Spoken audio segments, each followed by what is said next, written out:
Next up, you'll have this sort of tutorial section. The bottom two weapons I have because of the DLC.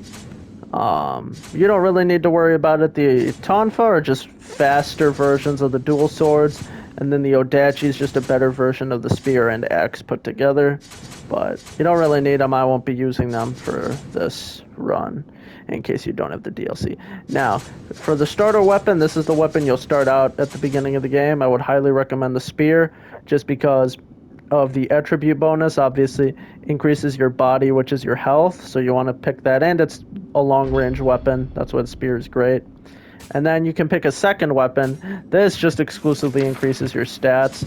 I would highly recommend the Kusarigama, because that increases dexterity, and you'll want to have ninja abilities, which is increased by dexterity. So that's sort of a no-brainer, because ninja abilities are kind of overpowered or kind of necessary to play the game.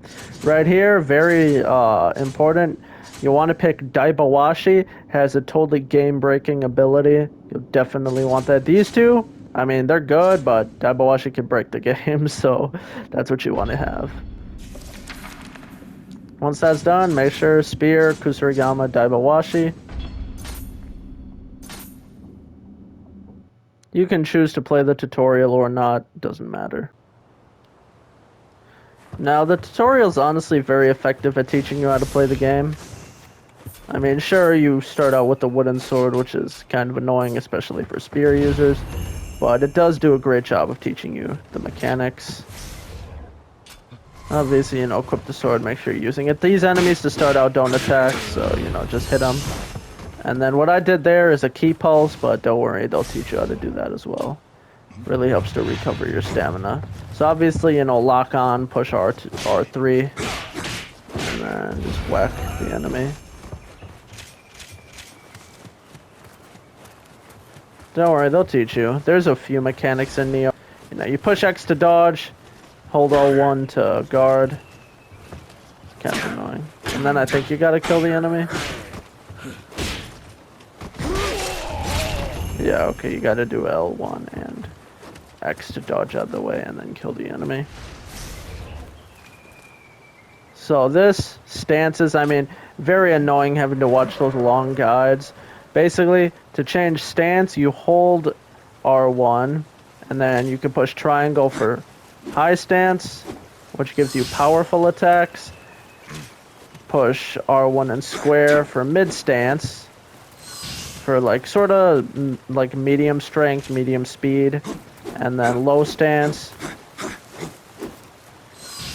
quick attacks, and they never stop. Like these, the move has an end to it, and then this, you only get 1 or 3 hits, but then it ends. That's what low stance is for. If an enemy runs out of stamina, that's the perfect hit to just constantly wail on them.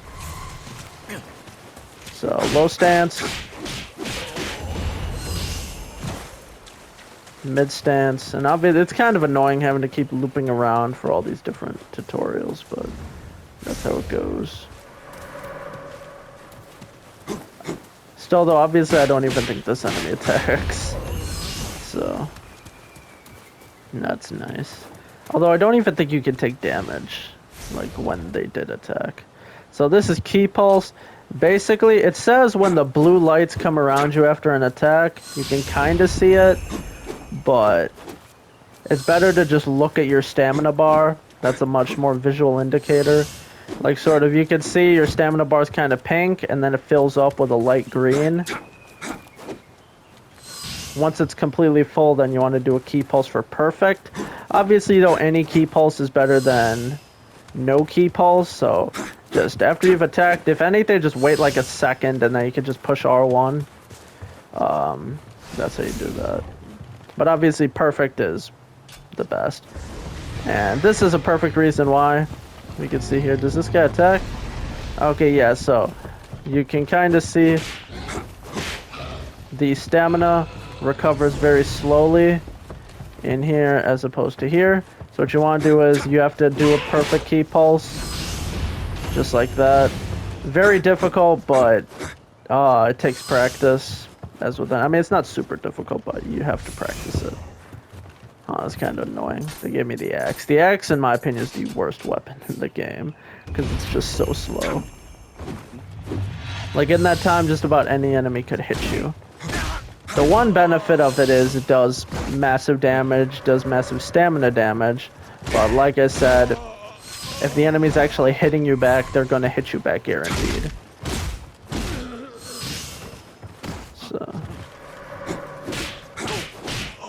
So I mean, yeah, you could swap weapons, but for the most part in this game, you're going to be using all just one weapon.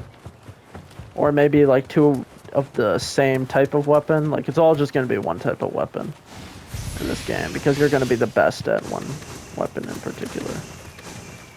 So this, you're going to equip the bow. You get Tengashima Matchlock, which is a rifle, and then normal bow. Rifles obviously deal more damage. Now with the bow, it does less damage than the matchlock, but the ammo is a lot easier to come by. And either way, headshots do a lot of damage, so more than likely, whatever weapon you use, the headshot's going to kill an enemy. With that, you just want to equip it.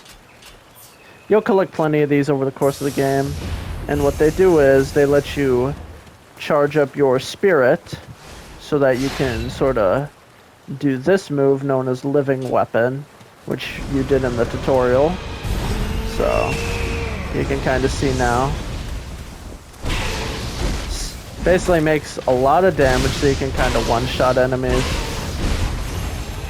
And on top of that, you instantly purify all yokai realms, which is great. So you just want to activate this. You're done with the tutorial now.